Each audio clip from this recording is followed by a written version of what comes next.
Hi guys, j'espère que vous allez bien, que vos projets se portent bien et si ça va pas, ça va aller par la grâce de Dieu. Voilà, nous sommes réunis ici pour une nouvelle vidéo. Voilà, comme vous avez pu le voir dans le titre de la vidéo va parler de drépanocytose et paludisme. Est-ce que c'est pas possible qu'un drépano contracte le palu? On le verra dans cette vidéo. Voilà, mais avant de commencer la vidéo, je vais toujours vous demander de liker la vidéo, de vous abonner, d'activer la cloche de notification et surtout de partager. Du coup, pour répondre à la question de savoir si c'est que les drépanocytaires font le palu, on va d'abord répondre à c'est quoi le paludisme. Le paludisme, c'est une maladie infectieuse transmise par les moustiques. Voilà, en termes général. Donc, c'est une maladie qui affecte les êtres humains et les animaux. La maladie se manifeste comment en fait? C'est quand un moustique, notamment la nophelle femelle ou alors le Plasmodium falciparum, vient te piquer en fait. Lorsqu'il vient percer ta peau, justement parce que ces moustiques-là se nourrissent de sang humain. Quand il te pique, il te transmet en fait sa salive et dans sa salive il y a des sporozoïdes et ces sporozoïdes là qui sont dans sa salive entrent dans ton corps en fait. Quand ça entre dans ton corps, la première localisation de ces sporozoïdes là c'est le foie, donc il se dirige d'abord vers ton foie. C'est pour ça que quand quelqu'un vient de se faire piquer par la nouvelle femelle, il ne fait pas directement la maladie tout d'un coup, ça attend un truc comme 7 à 8 jours pour que la maladie commence à se manifester, justement parce que en fait arrivé au niveau du foie, ils grandissent, ils se multiplient et en fait ils rendent faibles les cellules de ton foie. Après avoir fini ça, ils se dirigent donc directement vers les globules rouges, sachant qu'ils sont déjà protégés par une bonne membrane cellulaire qu'ils ont fini de bien acquérir dans le foie. Du coup, quand ils arrivent pour se multiplier encore dans tes globules rouges, c'est déjà le paludisme dans sa vraie forme en fait. Après, ils peuvent passer des mois, ils peuvent passer des mois dans tes globules, ils peuvent passer des mois là et déjà tranquille en fait, tranquille. Ça dépend vraiment des organismes. Il y a des organismes qui ne supportent pas et là directement ça commence à se ressentir dans son corps. Il est malade en fait, il a le palu. Mais si le combat est trop, en fait, ils doivent prendre le temps de détruire tes globules en fait. Tant qu'ils n'ont pas détruit, ils ne passeront pas à la phase supérieure. Et la phase supérieure, c'est peut-être entrer dans le cerveau, ce qui fait le palu cérébral dans la tête. Du coup, c'est un peu ça le palu. Ça conduit généralement sur plusieurs mois à des rechutes. Par exemple, un palu mal soigné où on n'a pas tout éradiqué, ça conduit à des rechutes. Et même quand on a tout éradiqué, si on ne le fait pas à temps, ça conduit à la mort. Les symptômes, c'est la fièvre, les convulsions, le mal aux articulations, vomir. Bon, en fait, c'est une maladie, ça, c'est des symptômes. J'espère que vous avez compris ce que j'ai dit. Du coup, voilà un peu le palu. Quelle étroite collaboration le paludisme a donc pour le drépanocytaire? La question de savoir est-ce qu'un drépano peut avoir le palu, à mon humble avis, déjà, c'est oui. Parce que de mon expérience personnelle, moi j'avais tout le temps le palu. Tout le temps le palu. Je dis bien que moi je suis même dépassée de voir la qualité de... En tout cas, chaque drépano est différent. Mais bon, on va en parler. De tous les sites que j'ai recherché pour faire la vidéo, pour me renseigner par rapport et pour vous donner quelque chose de très objectif. Ce site parle vraiment de manière vraie pour moi. En fait, c'est Afrixitech. Afrixitech, je vais vous mettre tous les liens de mes recherches en barre d'infos.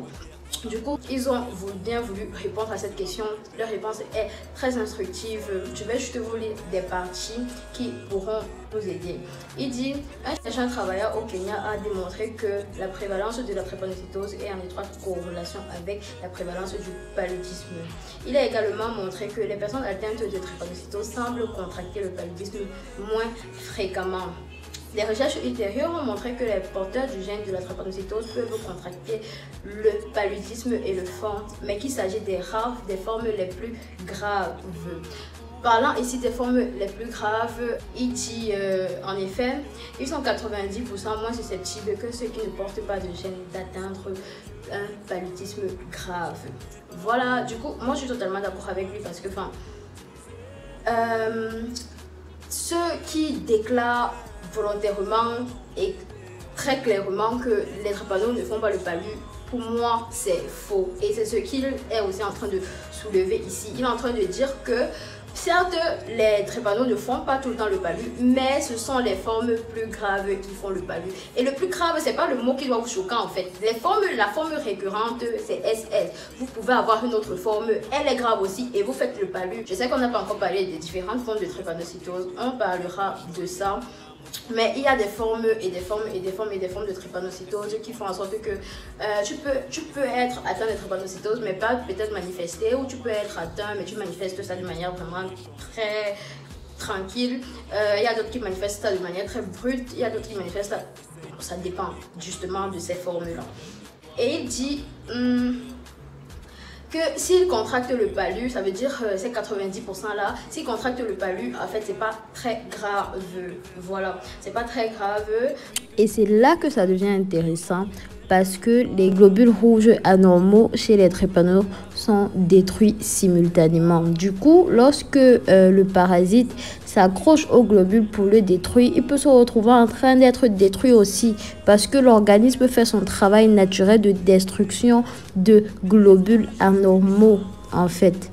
Il semble que les globules rouges des porteurs de la drépanocytose tombent malades, mais qu'ils sont ensuite éliminés par des globules blancs. C'est un peu ça qui fait la différence du palu chez les drépano et chez les non-drépano. Très intéressant ici la fin, il dit cette relation complexe entre la drépanocytose et le paludisme est un exemple de polymorphisme dit équilibré.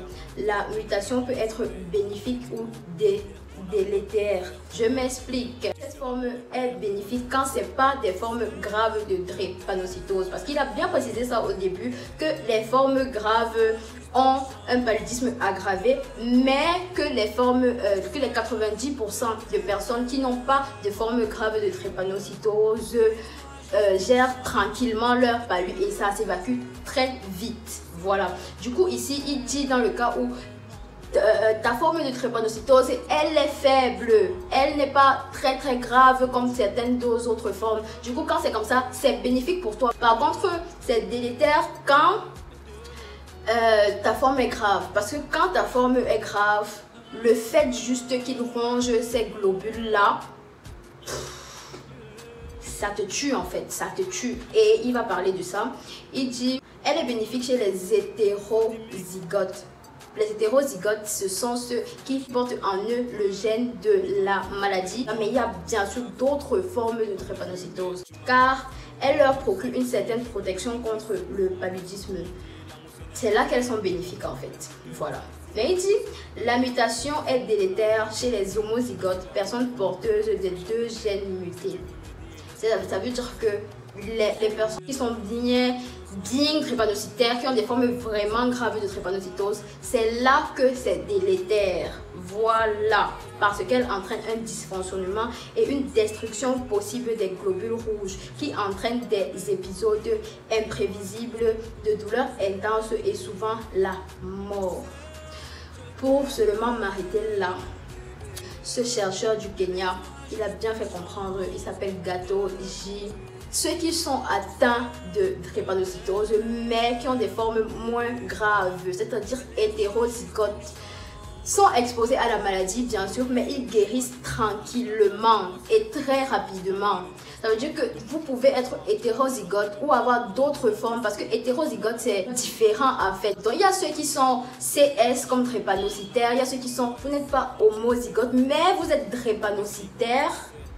Mais vous êtes drépanocytaire pour certains, juste peut-être porteur, ou vous êtes même drépanocytaire mais d'autres formes qui ne sont pas graves. C'est là que vous pouvez avoir le paludisme, mais très rapidement ça s'évacue en fait. Donc juste pour faire comprendre que ceux qui pensaient que je suis SS, je suis drépano, oui, mais on a dit qu'on ne fait pas le paludisme, ça veut dire que je peux m'exposer à n'importe quoi, n'importe comment. C'est faux. Ne t'expose pas, parce que pour toi, homozygote, c'est encore plus grave. Il a bien précisé ici que ça provoque des épisodes imprévisibles de douleur intense et souvent la mort. Ça veut dire que le paludisme peut tuer. Comprenez bien ça s'il vous plaît, le paludisme tue. Il n'a pas dit que c'est parce que tu es drépano que tu n'as pas le paludisme. Il a très bien expliqué ici que le paludisme tue ceux qui sont homozygotes.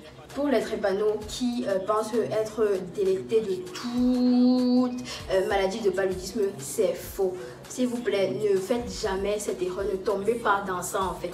Ne vous dites pas que parce que je suis drépano, il y a une théorie qui est toujours essayer de connaître le pourquoi du comment en fait. Donc je vous ai dit ici que les drépano font le palu.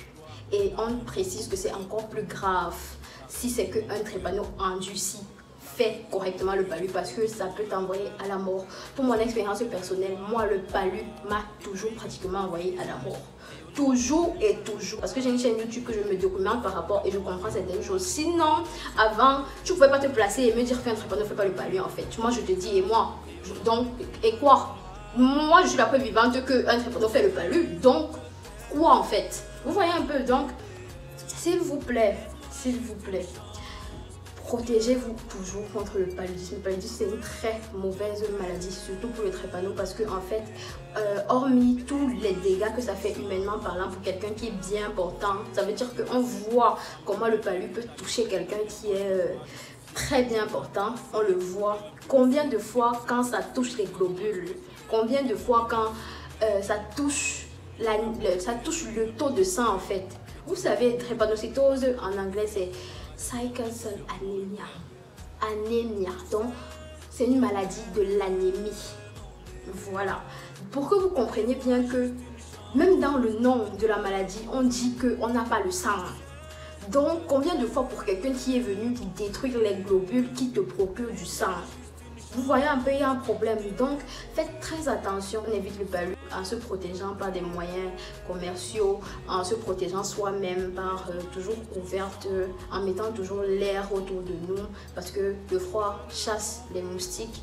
Mais pas un froid excessif parce que oui, ça conduit à la mort.